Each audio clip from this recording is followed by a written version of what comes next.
निर्वाचन तारीख घोषणा हो सारिबा परे भद्रक जिला राजनीति सरगरम हो पड़ी। विशेषकर भद्रक विधानसभा आसनरू किए एथर बीजेडी प्रार्थी हेबे ताकु ने आलोचना जोर धरी। बीजेडी रु प्रार्थी हेबापई अनेक आशायी गत किछि मास हेब निज निजर लबी आरंभ कर दैछंती। गत 3टी जाक विधानसभा निर्वाचन रे बीजेडी जहाकु भी प्रार्थी करिछि से विजयी होई गड़ रक्षा करिसंती। एथर किंतु आशायी संख्या अधिक थिबारु काहाकु बीजेडी टिकेट मिलिबो एजाए अंक छिड़ी पारुनी। तेणु गड़ रक्षा पाई बीजेडी भाबी चिंती निष्पत्ति नेब ना पुराना प्रार्थी कार्य दक्षता को देखि टिकेट देब ताकु नै सस्पेंस जारी रहिछि। साधारण निर्वाचन पाई निर्वाचन तारीख घोषणा परे परे भद्रक विधानसभा निर्वाचन मंडलीर राजनीतिक वातावरण अतीव सरगरम हो पड़ी। विशेषकर शासक विजु जनता दल एथर भद्रक विधानसभा निर्वाचन मंडली रे किए प्रार्थी हेब ताहाकु नै अंक कषा चलता बेले विभिन्न प्रार्थी नाम विभिन्न स्थान में आलोचना होउछि।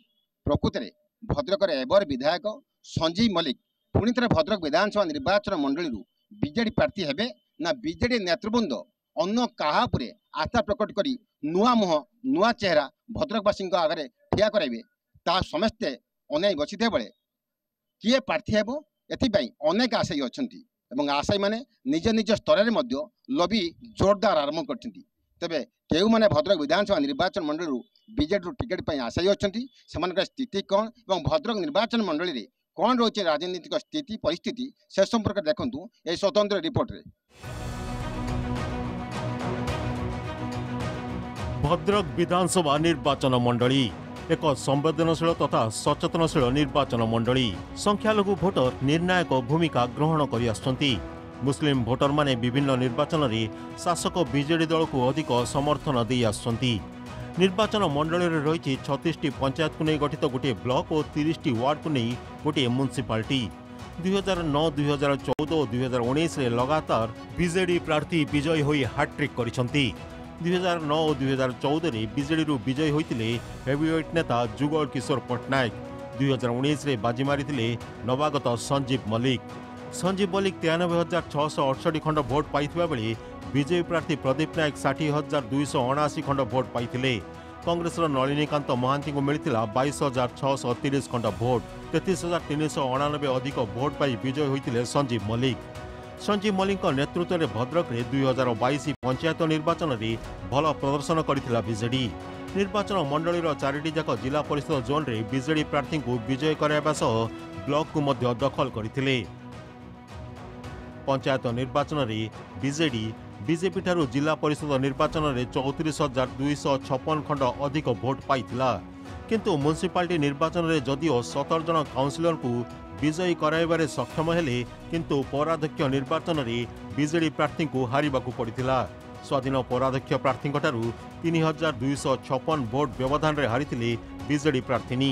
पंचायत और पौर निर्वाचन को देखिले जना पड़ुछि बीजेपी ठारू 52,328 खंड अधिक भोट आगे अछि बीजेडी। किंतु साधारण निर्वाचन रे सही स्थिति रहिबो ताकू नै संदेह रहिछि। भद्रक पौराध्यक्ष और विधायक मध्य विवाद रही। तेणु किसी संख्यालघु भोटर विधायक संजीव मल्लिक को विरोध कर आसुंती। सेपटे उन्नयनमूलक कार्य करी लोकंक द्वारा आदृत हो पारिछंती विधायक। केवल सेतिक नुहे इतिमध्य अनेक बीजेपी और कांग्रेस कर्मी को बीजेडी मिसाई दल को अधिक मजबूत मध्य करिसंती। तेणु से पुणी थे भद्रक प्रार्थी हेबा नै आशा रखी लबी आरंभ करिसंती। मो अति कहबी मो जो दायित्व मत 5 वर्ष दिखाई से कम मु तुलाऊँगी और द्रुत गति चली। माननीय मुख्यमंत्री जदि संतुष्ट हे मो कार्य तो सी इच्छाधीन कथा सी ताने मत रिपीट करें। संपूर्ण इच्छा माननीय मुख्यमंत्री एवं जहाँ असेसमेंट जहाँ हम सी ही करेंगे। 2019 निर्वाचन में बीजेडी प्रार्थी होगापी आशा रखी निराश होते असित पटनायक पुणी थे से प्रार्थी होगापी आशा रखिंट। वर्तमान से ओडिशा सरकार को मधुबाबू पेंशन योजनार उपदेष्टा अच्छा। असित पटनायक गत किछि मास हेब स्वाधीन पौराध्यक्ष गुलमकी हबीब सहित विभिन्न कार्यक्रम में जोग देउछंती। एपरिकी प्रार्थी होगापी पूरा दम रे से लागिछंती। निज घरे विभिन्न बैठकर आयोजन करि आसुछंती असित। सेपरि भद्रक विशिष्ट समाजसेवी तथा उद्योगी रामचंद्र बेहेरा नाम चर्चा रही। 2009 से बीजेडी प्रार्थी होगा आशा रखी आसुंती किंतु केबे टिकट मिली नाही। तथापि से बीजेडी संगठन रही सबु निर्वाचन में सहयोग दे आसुंती। एथर से निश्चय टिकेट पाइब बोली आशा रखिंट रामचंद्र। आउ जड़े आशायी होती भद्रक पूर्वतन विधायक स्वर्गत रत्नाकर महांती पुओ अशोक कुमार महांती। वर्तमान से लायंस क्लब सभापति अछंती। 2014 मसीहा से टिकट पाई चेष्टा करुछंती। टिकेट मिली नथिले मध्य बीजेडी रही कार्य करि आछंती अशोक। सेहीपरि बीजेडी युव संगठक नीलमाधव महांती नाम चर्चा रही। नीलमाधव महांती भुवनेश्वर में बहु वर्ष रही बीजेडी संगठन करुथिले। गत एक वर्ष है भद्रक में रही दल पाई कार्य करुछंती। सेही निर्वाचन में प्रार्थी हेबाकू आशायी अछंती। आउ जड़े युवनेता ज्योति प्रकाश महांती गत 2 वर्ष है बीजेडी टिकेट आशा रे विभिन्न कार्यक्रम करि आछंती। आगामी निर्वाचन एक निर्णायक भूमिका हम भद्रक पाई आ भद्रक रे निश्चित भाव में जड़े निर्विवादी प्रार्थी हिसाब से मु विजु जनता दल आशायी अच्छी। मु आशा करुच्ची मुख्यमंत्री आमर जो राजनीतिक पृष्ठभूमि अच्छी इतिहास अच्छी मो भली जड़े उच्च शिक्षित निर्विवादी युवक को निश्चित भाव प्रार्थी भाव में भद्रक को देवे। गोटे राजनीतिक परिवार लोक मो बापा भद्रक पूर्वतन विधायक 1977 1980 मसीह थे। तेणु तांकर दायद हिसाब से मु मोर जाहिर मो मोर प्रार्थीत्व जाहिर करुच्ची जे मु निश्चय मु विगत दिन में आशायी थी। विजु जनता दल तरफ टिकेट पाई आशायी थी 2019 थी 2014 थी। तेणु वर्तमान ए वर्ष आशायी अच्छी। दलीय टिकेट पे आशा समस्त थाए माने आशा जो माने दलीय लाइन रे काम कर समस्त आशा थाए ता माने नुहे जे दल समस्त टिकेट देदेव। जो माने दल रे समर्पित अच्छा जो माने दल रे काम कर दल भाभी चिंती जहाँ भाभी कि जहाँ निष्पत्ति नेब किंतु मोर गोटे उद्देश्य भद्रक जेहेतु मु भद्रक मु पूर्व भी कहली भद्रक मो निज जन्ममाटी। तेणु भद्रक मोर मूल लक्ष्य हूँ भद्रक बर्तमान केमती मो युव गोष्ठी को एकत्रित करवा। देखो मुख्यमंत्री जदि भावी मु भद्रक उपयुक्त अच्छी भद्रक दायित्व तुले पारि तेणु निश्चय जहाँ आमर सुप्रीमों जहाँ निर्देश रमस्ते से मानिया बाध्य। बीजेडी एथर गड़ रक्षा पाई निश्चय भाविचिंती प्रार्थी ना घोषणा करिबो। एपरि स्थले बीजेडी सुप्रीमो किछि बड़ निष्पत्ति भद्रक पाई नै पारंती बोली सुना जाउछि। चर्चा होछि भंडारी पोखरी विधायक प्रफुल्ल सामल को पुणी थरे भद्रक प्रार्थी करि पारंती। प्रफुल्ल सामल 1990 रु 2004 पर्यंत भद्रक विधानसभा प्रार्थी होई आस्तुले। से एठारु 3 थर विजय होई मंत्री मध्य होइतिले। संख्यालघु भोटरक सहित तांकर उत्तम संपर्क मध्य रहिछि। तेणु से भद्रक प्रार्थी हेबे कि सुप्रीमों उपरे सबु निष्पत्ति निर्भर करुछि। भद्रक रे बीजेडी संगठन अन्य दल ठारू मजबूत रही किंतु अनेक आशायी मध्यरु जन को टिकेट मिलिबो। जदि कई विद्रोह करी स्वाधीन प्रार्थी हुंती तेबे ताहा बीजेडी गड़ रक्षा रे समस्या सृष्टि करि पारे।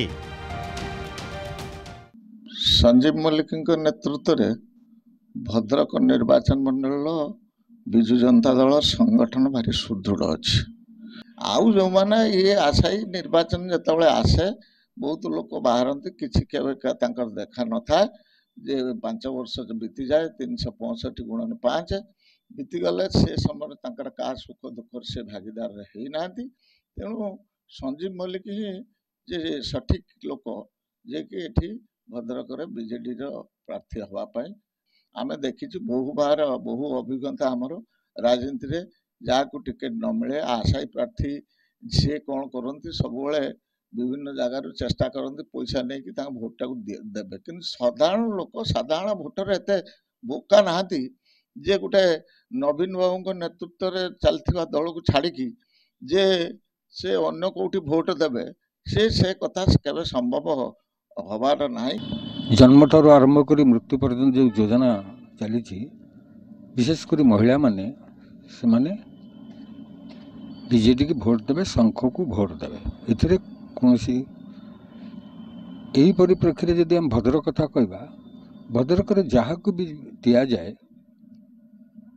तेबे से नवीन को क्रेज रे आसबार यथेष्ट संभावना रोचे। ଅନେକ ଆଶାୟୀ ପ୍ରାର୍ଥୀ ଅଛନ୍ତି ତାଙ୍କ ମଧ୍ୟରେ ସ୍ୱାଧୀନ ପ୍ରାର୍ଥୀ ଯଦି କେହି ଆପଣଙ୍କର ଛିଡ଼ା ହୁଅନ୍ତି ତାର କିଛି ଫରକ ପଡ଼ିବ କି? ଯେଉଁ ସ୍ୱାଧୀନ ପ୍ରାର୍ଥୀମାନେ ଛିଡ଼ା ହେବାକୁ ଚାହୁଁଛନ୍ତି କି ଆଶାୟୀ ଅଛନ୍ତି ସେମାନେ ଜନସାଧାରଣଙ୍କ ପ୍ରଥମ କଥା ହେଲା ଗ୍ରହଣଯୋଗ୍ୟ ହେବା କଥା। ସେମାନଙ୍କର ଅଭିଜ୍ଞତା, ରାଜନୈତିକ ପରିପକ୍ୱତା ଓ ଲୋକପ୍ରିୟତାକୁ ଦେଖି ଯାହା କରାଯିବ ଆଉ। ଆପଣମାନେ ତ ଦେଖିଲେ ଭଦ୍ରକ ବିଧାନସଭା ନିର୍ବାଚନ ମଣ୍ଡଳୀରୁ ବିଜେଡିରୁ ପ୍ରାର୍ଥୀ ହେବା ପାଇଁ କେଉଁମାନେ ଆଶାୟୀ ଅଛନ୍ତି ଏବଂ ସେମାନଙ୍କ ଭିତରେ ଆଗ୍ରହ କ'ଣ ଅଛି ଏବଂ କିପରି ସେମାନେ ସଂଗଠନ ପାଇଁ କାର୍ଯ୍ୟ କରୁଛନ୍ତି ଏବଂ ଅନେକ ନୂଆ ମୁହଁ ଅଛନ୍ତି ସେମାନେ ମଧ୍ୟ ପ୍ରଥମ କରି ପ୍ରାର୍ଥୀ ହେବା ପାଇଁ ଆଶା ରଖିଛନ୍ତି। ତେବେ ଏପରି ସ୍ଥଳେ ଦେଖିବାକୁ ବାକି ରହିଲା ବିଜେଡି ସୁପ୍ରିମୋ ଭଦ୍ରକରେ କାହାକୁ ଧରାଇବେ ଶଙ୍ଖ। ଭଦ୍ରକରେ ଭିଡ଼ିଓଗ୍ରାଫର ଜୟନ୍ତ ବାରିକଙ୍କ ସହ ନରେନ୍ଦ୍ର ସାମଲ, କଳିଙ୍ଗ ଟିଭି।